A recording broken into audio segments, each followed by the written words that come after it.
Make your next move with American Express Business Platinum. You'll get 5 times membership rewards points on flights and prepaid hotels booked on AmexTravel.com. Plus, enjoy access to the American Express Global Lounge Collection. And with the welcome offer of 150,000 points, your business can soar to all new heights. Terms apply. Learn more at americanexpress.com/business-platinum. Amex Business Platinum. Built for business by American Express. This episode is brought to you by Amazon. Sometimes the most painful part of getting sick is the getting better part. Waiting on hold for an appointment, sitting in crowded waiting rooms, standing in line at the pharmacy, that's painful. Amazon One Medical and Amazon Pharmacy remove those painful parts of getting better with things like 24/7 virtual visits and prescriptions delivered to your door. Thanks to Amazon Pharmacy and Amazon One Medical, healthcare just got less painful.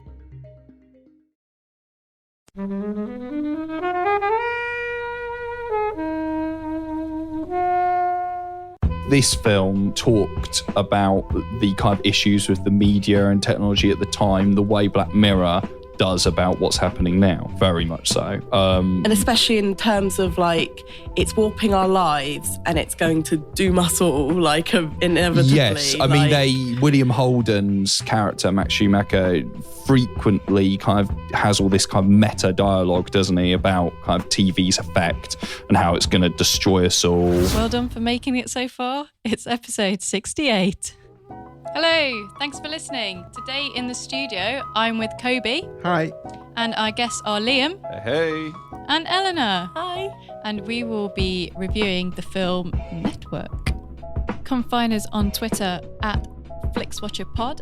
Visit the website flixwatcher.tv for full listings. And don't forget to subscribe to us on iTunes and leave us an awesome review. And as we always say, guys, all the films were available on Netflix at the time of recording. There was going to be bad language, there's going to be spoilers, and we hope you enjoy it. See you later. Hello and welcome to this episode of Flixwatcher Podcast. Today in our recording studio, we have Liam and Eleanor. If you would like to say hello to our listeners and tell them a little bit about the podcast that you both do. Okay, I'm Liam. I do a podcast called Spocklight. It's a Star Trek podcast with a difference because me, Paul, and Matt, the 3 guys who host it, weren't big Star Trek fans before we went in, which is a bit odd considering we're making a Star Trek podcast. But the idea of it is we were hoping to view what is a very fan-driven franchise from a kind of fresh perspective, being that there's a new Star Trek series just come out, Star Trek Discovery. We've kind of been going for about a year and a half now, really, really enjoying it. We've actually managed to have some quite big guests on. We've had Robert Sallin, who's the producer of Star Trek II, The Wrath of Khan. And if you're not into Star Trek, we have actually had Richard Donner on the podcast, director of Lethal Weapon, The Goonies, Scrooge, The Omen, Superman. That was absolutely fantastic to interview him. So there's things for other people too. Yeah. Oh, I didn't know that. I don't know why I didn't know that. There you go. How mate. dare me? Need to listen to the podcast, obviously. Well, there I it did is. I did do. Yeah, you still didn't learn anything, did you, Kobe? I heard about some impending potential other news, but Oh yes. He did drop exclusively on our podcast news of Lethal Weapon 5 happening. But since that podcast went out, apparently that's kind of been scrubbed. So, but it might be like the Bill and Ted 3, where it comes back. It keeps Keeps going like a yo-yo. Yeah, I think Dick is still really hopeful that it happens. So That's how much of a buddy does now. he do this at home? Yeah, He's like, when I was speaking to texting Dick. Dick. Yeah. if you listen to the podcast, you will hear that he does demand that we call him Dick. So there you go. Hey man, call me Dick. Eleanor. Yeah, so I do a podcast called Bygones with my sister, my older sister. And basically what we do is each episode, we watch an episode of Ally McBeal through 2018 eyes, because we feel that whilst there were some things that were still good about Ally McBeal, other things seem to have dated quite badly. So is this, because I mean, there's been I quite started a. watching- It's a thing at the moment, isn't it? Obviously, Friends. Yeah, I was going to say Friends. Is on Netflix, and people are discovering it for the first time and We're saying, how realizing could that this it's terrible, which is what I've said all along, basically. But now people are coming around to my feelings. But yeah, basically, the 90s, it turns out, were not great Not so progressive. to No. gay people, people of color, women generally. It's quite- Humor was a different thing then. So like we kind of look on our parents' humor as a bit like, oh, we're now looking back at the 90s going, Oh, we weren't so great either. has there been anything kind of specific that sort of stood out that you maybe glossed over or didn't kind of find offensive then, or is it? Oh yeah, like loads. In this rewatch, so I don't know whether you ever sort of got into Ally McBeal. Not really, no. Well, so so basically, like her main love interest for the first couple of seasons is this guy called Billy, and on the rewatch, we're like, Billy was a complete asshole. Like, why was she so into Billy? And I remember loving Billy when I first watched it, and now we're rewatching it and going, what the fuck is up with this? Like, he's such a douche. And also things just like the use of the words like prostitute and hooker, and just really casually flung out there, and we're just like, that doesn't feel right now. Were there any gay characters in there that were the subject of? There will not that we've come across just yet, because we've just finished recording our 8th episode. I think in the upcoming episodes, though, there is a trans character, Right. And I'm a bit kind of like, oh, I really don't know how they're going to treat this character, just how well it will have been done. Because in that mold as well, Pet Ventura. Oh, Ace Ventura, Pet Detective. Yeah. Oh God, That's that a film. That's a film I'm probably never going to watch again. I mean, Yeah. for me, that's a big no-no anyway. You didn't like it anyway? No. Well, I loved it. I did. Yeah, I did. back But in now, the day, yeah. now more woke. Exactly. That's not acceptable. But No. it is, because my wife started watching Party at 5, which is on either Netflix or Amazon Prime. Okay. Yeah. She was telling me about a scene where the main guy, who was also in Lost, I can't remember what his name is. Matthew Fox. Yeah. Oh yeah. But he went on a date with a girl and she got really drunk and he was like, yes, I'm going to get in there. And What a legend. yeah. And then you're like, Yeah, it's a bit that's Bill kind of the Cosby done rapey. thing in America, though, isn't it? Yeah. Teens, date rape, they love that. Well, also the thing with Ally McBeal as well is obviously it's a legal drama, and literally every case they take on is about sexual harassment. But it's always that they're defending the guy who's accused of sexual harassment and basically proving that sexual harassment is absolutely fine. Yeah, like David E. Kelly, who like wrote the large majority of the episodes. which is bizarre, isn't it? That a guy wrote this female. Well, and you can see why.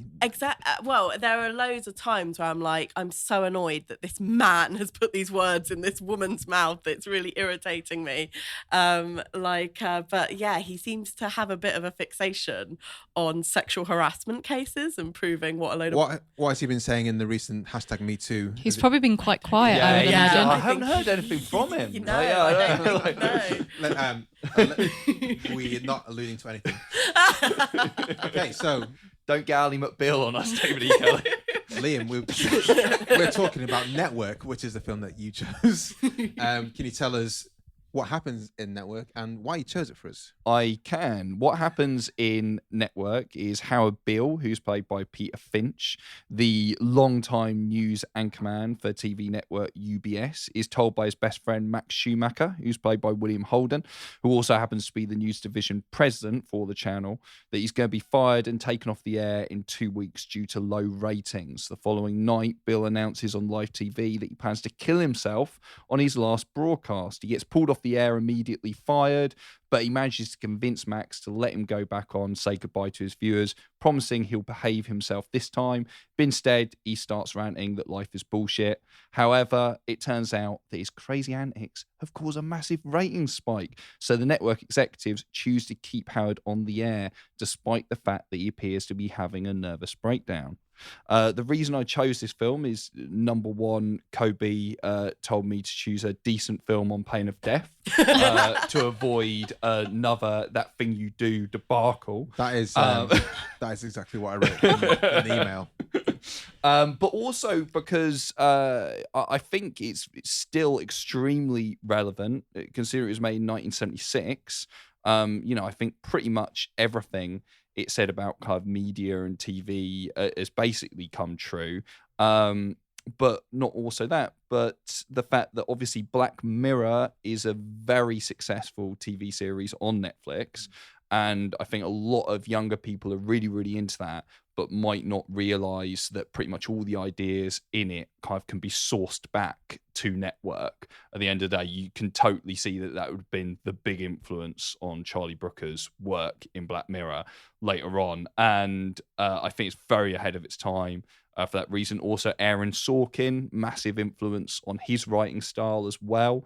Sorry, Karen. I often get a bit of a bee in my bonnet about people not acknowledging the influences and history that go into things that they're like, oh, this is amazing. This is really kind of, revolutionary. I'm like, well, if you look back, there's probably some influences sourced back in the day. So I think it's ripe for rediscovery by a younger generation. This is a Sidney Lumet. Well, I was going to have this debate. Are we Lumet or Lumet? Listen, I'm Lumet. What are you guys? Well, I'm not sure. I quite like LeMay. I think that sounds... It sounds posher. Let's just call him Sid. Right. Good old Sid. Or Sidders. Well, it's our second Sid film. Yeah. We had Serpico was brought to the Flixwatcher table by Little White Lies. Yeah. No longer on Netflix. So Little White Lies, sadly. and also Easy Riders Raging Podcast. Yeah, we did that. And it's sort of been a bit of a joke between me and you that we hadn't seen it. And so we were saying, have you seen it yet? And we're like, nah, someone's going to pick it soon. Someone will pick it soon. And then you picked it. Yay. There we go. Yeah, it's unfortunately Serpico's no longer on Netflix, which is very sad because it's an excellent film. It's just this and The Pawnbroker at the moment that are available on Netflix, which is a shame because Sid is a very prolific filmmaker. Yeah. I mean, he's directed so many huge films. Obviously, his directorial debut was 12 Angry Men. Was that his debut? It was his feature debut. He directed some TV and film. Stuff before then, Okay. but that's his feature debut. Straight out the gates. Strong was a strong career he had. Yeah. I mean, Dog Day Afternoon he directed as well, obviously. That's on Now TV at the moment. Sorry to name another streaming service. And I mean, he's dead now, obviously, but his last film was Before the Devil Knows You're Dead, and that's a great way to go out and doesn't seem like a film from an older director either.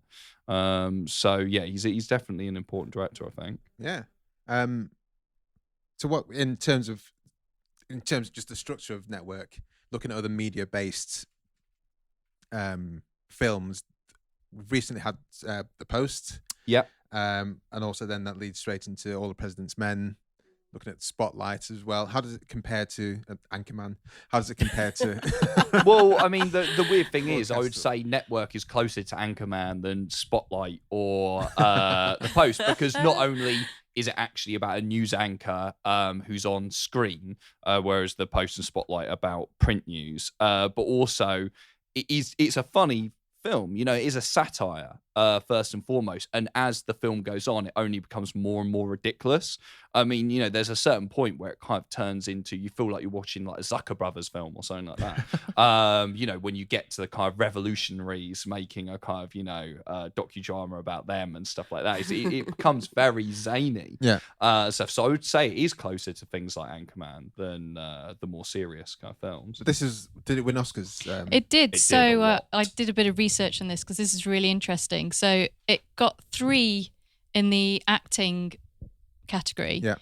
Faye Dunaway and Peter Finch, which was the first posthumous Oscar to be given. Okay. And only 2 have been given, and they both have been to Australian actors. And it also has the shortest Oscar-winning performance. Beatrice, what was her name? I think it's Beatrice Straight. Straight. I can't read my own handwriting. Her 4-minute performance Yeah, it's very short. She's William Holden's wife in it, so Max Schumacher's really? wife. So she's on two scenes, is she? Something like that. Yeah, Yeah. that's it. So that is an Oscar-winning performance, and it also won for screenplay as well. And Sidney Lumet was gutted to have lost out to Rocky for best film. Right. Yeah, well, lost to Rocky that year. Quite right, obviously, as Rocky is a masterpiece. But yeah, I mean, it was very successful film, and as you say, Peter Finch's last screen performance in terms of big screen. He did do a TV movie after this, but this is his last big screen role. So he nearly had a heart attack, didn't he? Or he actually had real heart problems at the time. Right. He died of a heart attack, but he either had a heart attack or actually collapsed during one of the kind of big sort of shouty scenes in there. And it's actually, you kind of notice it once you know that fact, that it's kind of been spliced together from two performances. Well, all those bits in the film when he collapses on screen are just the only kind of takes that they had. It was just him collapsing for real. Oh, really? No. I was there, I was ready to be bought in by you. It's one of those films that a lot of kind of the sort of legend and stories precede it, in that you know a lot more about it than before you actually get to see it. And also, tell me, Helen, what did I know about it that I didn't know? Well, all of these kind of the Oscars that it won, and how kind of cemented people like Faye Dunaway is in it playing a complete kind of bitch character, and she was sort of told, if you do this, your career will be over and you'll be typecast and you'll never work again, things like that. And also I was reading that basically George Clooney was trying to do an experiment with it, and he got a group of sort of teenagers or something to watch it, and they didn't get it. They didn't realise that it was satire, because obviously now all the things about the Russians and the Arabs are kind of like, oh yeah, well, that kind of is happening. Yeah. Well, and also even just the way reality TV and yeah, exactly. The way the news show gradually becomes a variety show, because the whole thing is there's this argument in the film.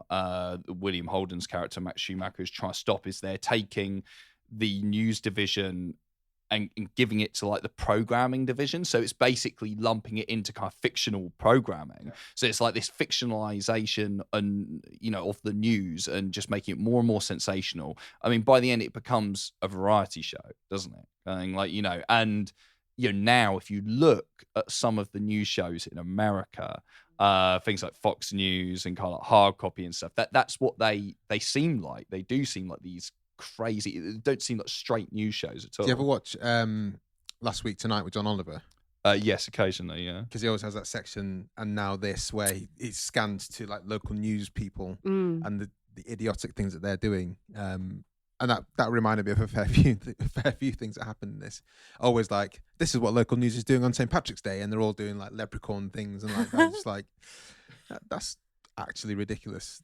It kind of reminds me a little bit of, what's that Jake Gyllenhaal movie? Nightcrawler. Yeah. Where there are similarities. It's the beginning of If It Bleeds, It Leads.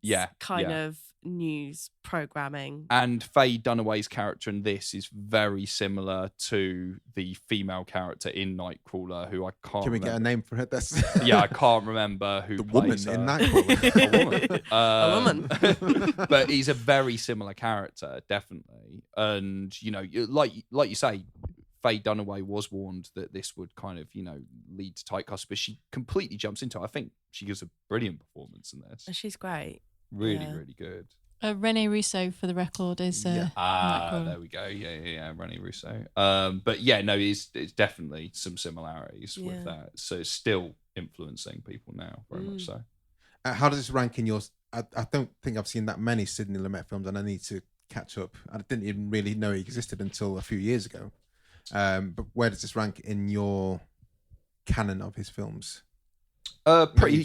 Pretty highly, I would say. I think, looking, I've kind of written down the films of his I've seen here. I'd say 12 Angry Men is kind of still top dog, really. That and Dog Day Afternoon, Serpico.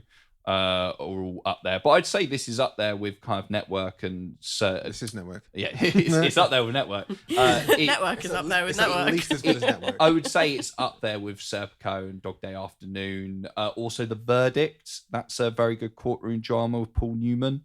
That's very good as well. And I must, as I say, shout out to The Pawnbrokers. That's the only other Lumet film on Netflix, and that's a good movie. Yeah, as well. Excellent performance from Rod Steiger. Did anyone hear or see the documentary? Well, there's a documentary and the TV and the film based on, I think she's called Catherine Chubbuck, a lady a newsreader who shot herself and committed suicide on screen. This is the one with what's her name in it? Rebecca Hall. Rebecca Hall in the film, in the dramatization, but there's also a documentary about it. I've not seen it, but I had heard of that. Well, this was part inspiration for it.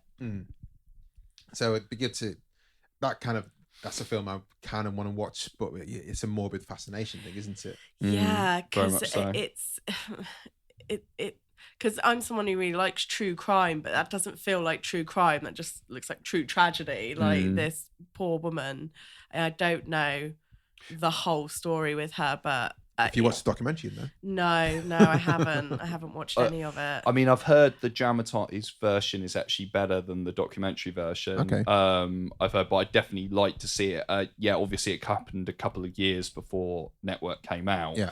However, the screenwriter, Paddy Chayefsky, says that he was writing this before that happened. So although lots of people have obviously leapt to the thing of, obviously you must have been influenced, he kind of says no. But whether that's true or not, I don't know. Yeah. Anything else to say, guys, before we go into the scores? I mean, we can leap into scores and then talk some more.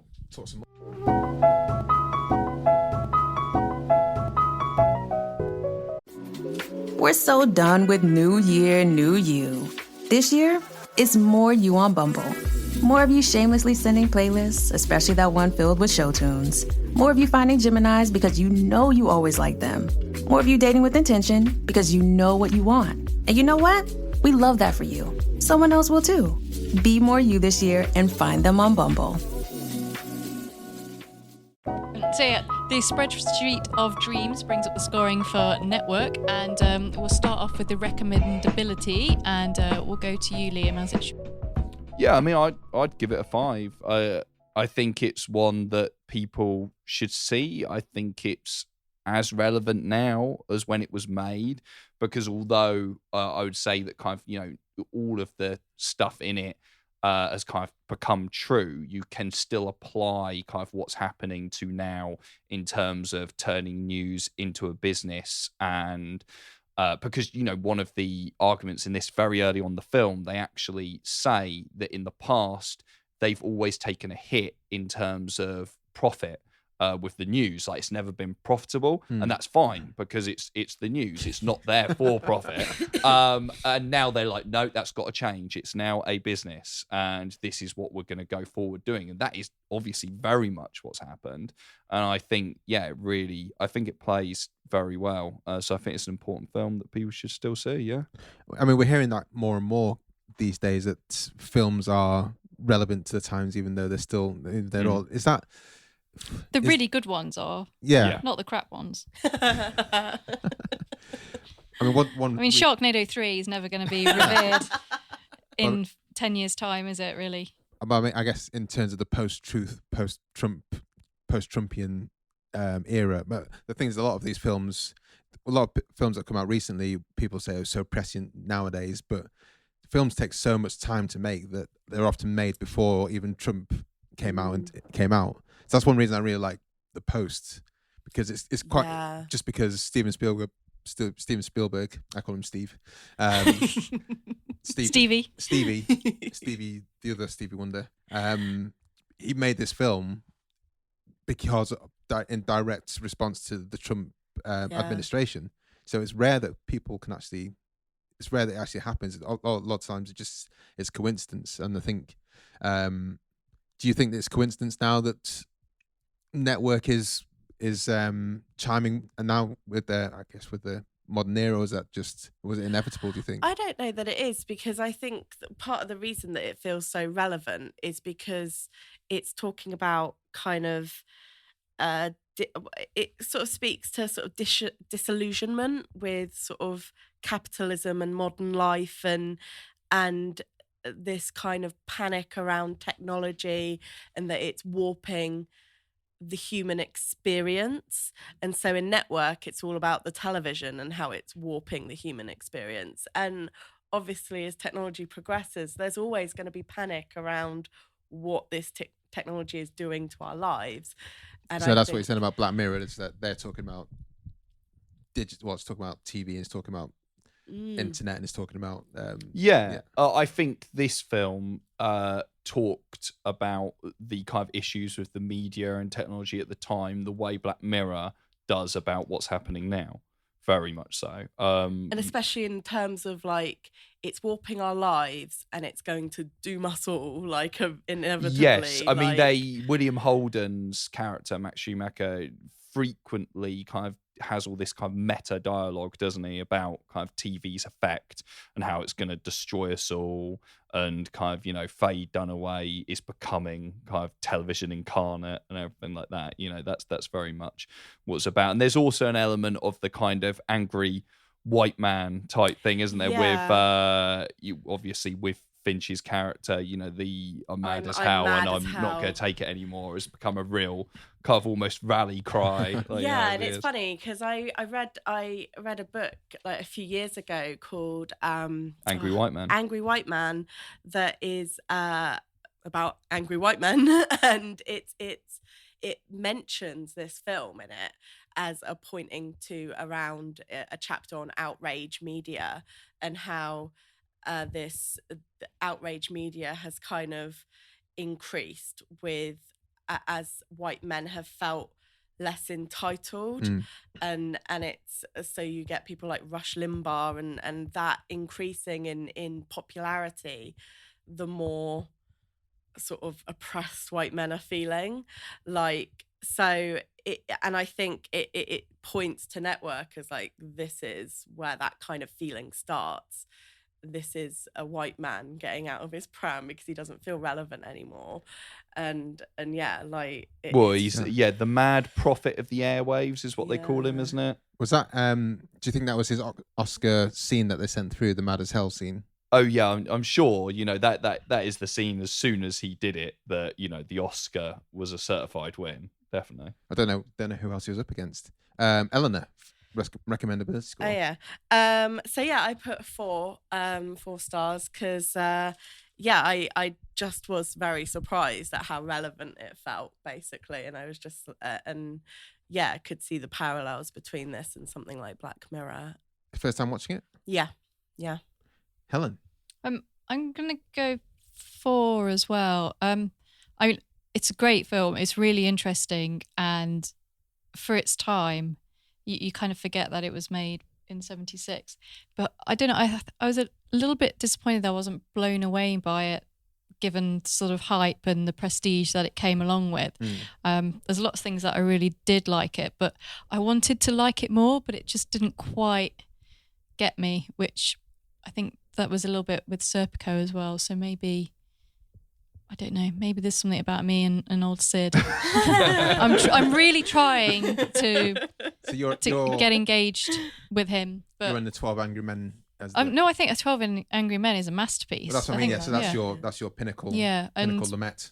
When I watched Dog Day Afternoon, I thought that was amazing as well. But yeah, I mean, it is great. But I was expecting to be wowed a little bit more, I think. So 4. Yeah. I think I'm a 3 and a bit, 3.9, because I think I'm similar to yourself, Helen, and because everyone talked about it in Sidney Lumet, I was like, this is going to be the best film ever. So it's probably just the downsides of high expectations, I guess, sometimes, isn't it? So, and that's probably why. And like, I saw Black Panther, and everyone said it's like the best Marvel film ever, and I thought it's very good. But if I'd gone in with lower expectations, maybe I would have come out with it singing a bit more. So I think it's probably that effect, which is... So maybe having a lower recommendability score makes it will mean that people have a better experience from the film. You're doing it a favour. Yes. I mean, we mentioned sort of briefly before we were recording that sort of the influence that it had, and we sort of mentioned like The Social Network. Yeah. Being a film that you can kind of feel the influence in, obviously through Aaron Sorkin.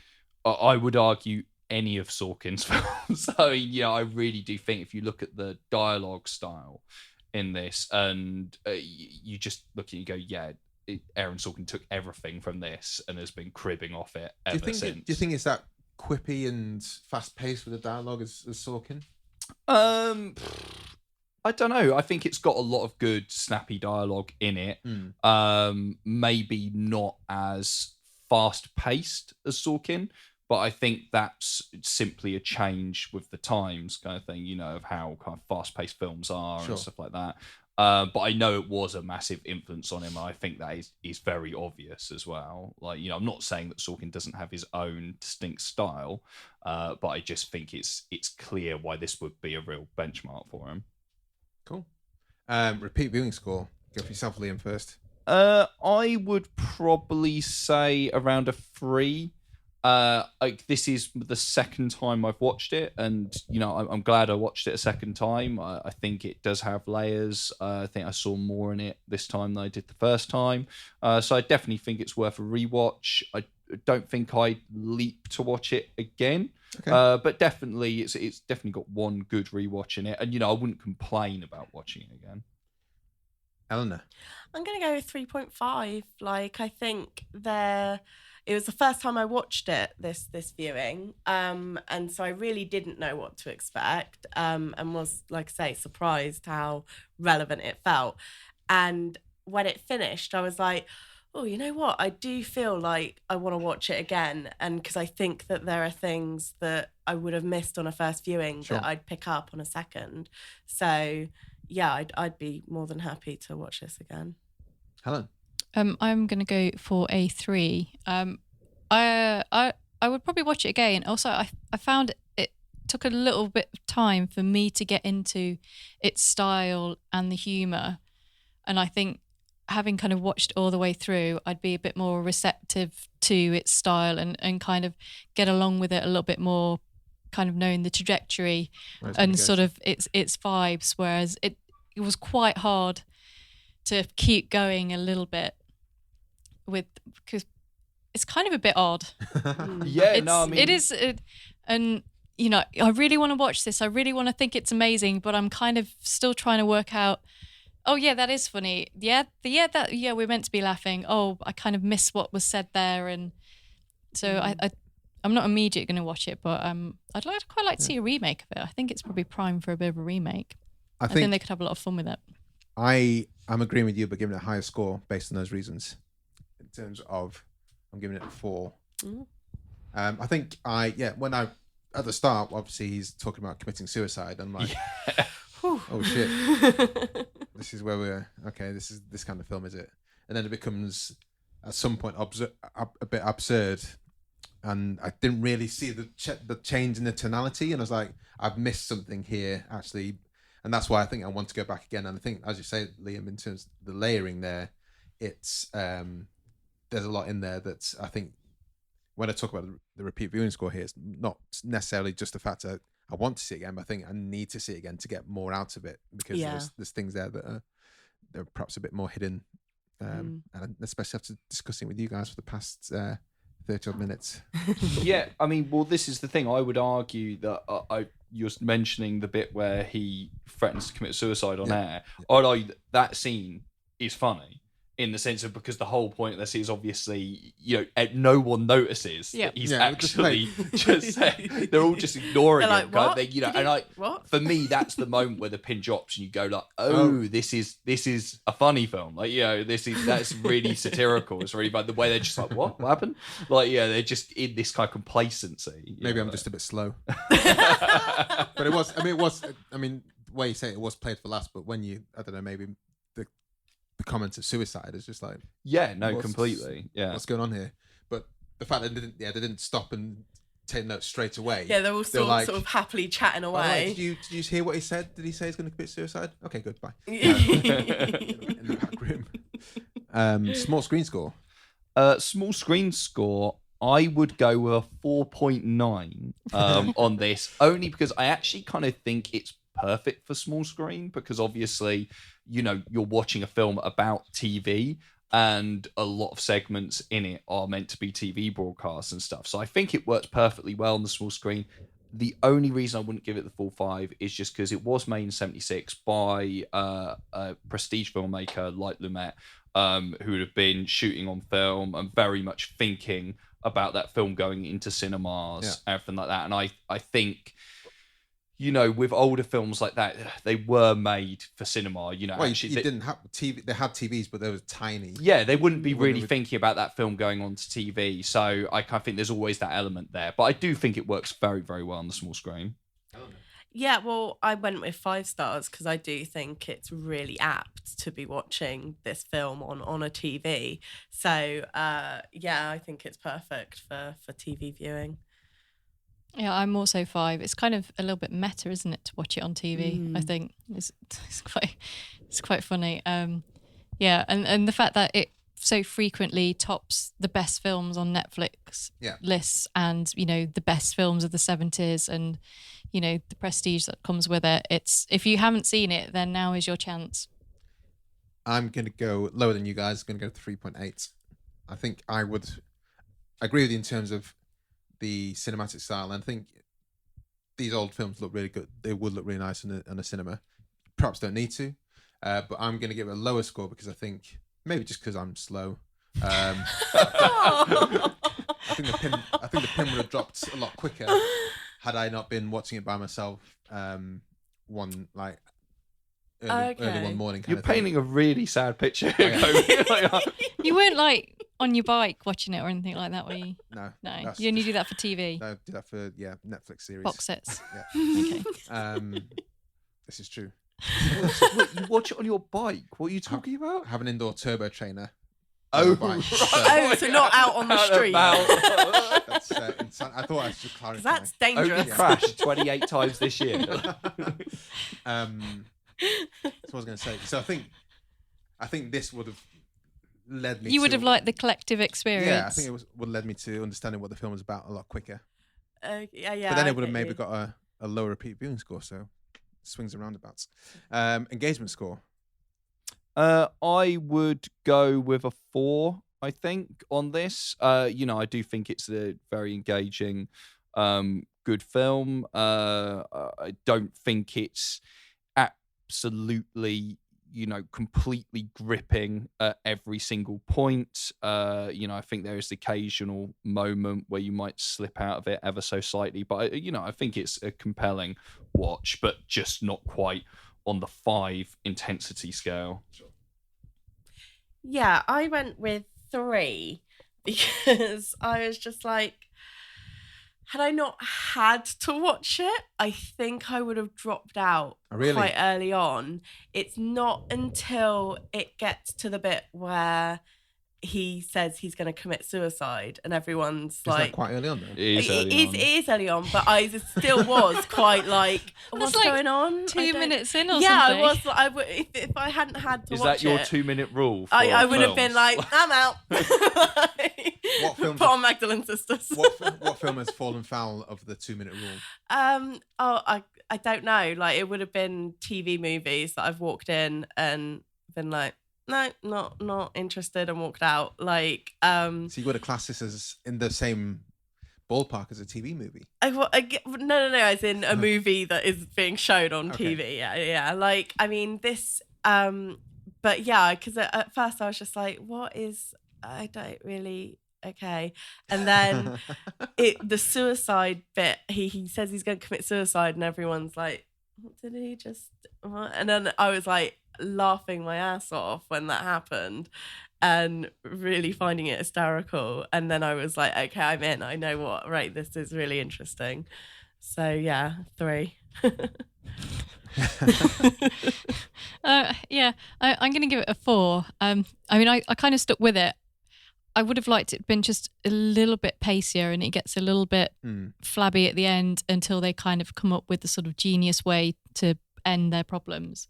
And also, I did kind of get a little bit sucked in reading about all the kind of trivia about it, which is completely fascinating. Like, there's so much trivia and bits about people wanting to play and sending in their tapes and all that kind of stuff, and the award trivia and all that stuff is really, really interesting. So that's people sending in their tapes. What do you mean? Yeah, so basically, I think Peter Finch really, really wanted the role, but they didn't want to have him because he was Australian. So he basically sent a tape of him, an audition tape in an American accent, and they were like, "Okay, great." So there's all this kind of like weird, wonderful trivia about it. That's what Dominic West did to get onto The Wire. But it works, apparently. Yeah. That's what Rupert Grint did to get on Harry Potter. That's what Elijah Wood did to get in Lord of the Rings. My favourite bit of trivia from this film was... There's a lot, isn't there? Was William Holden's disgust at doing a sex scene. Yes. With this brilliant quote where he said, "I believe lovemaking is a private thing, and I don't enjoy seeing depictions of it on screen." So he had to take some real convincing to do the lovemaking scene with Faye Dunaway in this film. Like, yeah, he's just like, "This disgusts me." And apparently they didn't get on very well either. Oh, really? So, yeah, it was really hard work. Wow. So there's all this brilliant trivia that you can get lost in at the same time as watch it. But I recommend maybe watching and triviaing separately. At what point do you pull out the phone and start going, hit the yellow icon for IMDb on your phone? I don't know. I mean, I had a quick look before, and then while I was watching it, I was trying to work out who everyone was, and then just kind of got sucked in. I guess it is one of those films where you like, and what's going on exactly? Okay, where's she come from?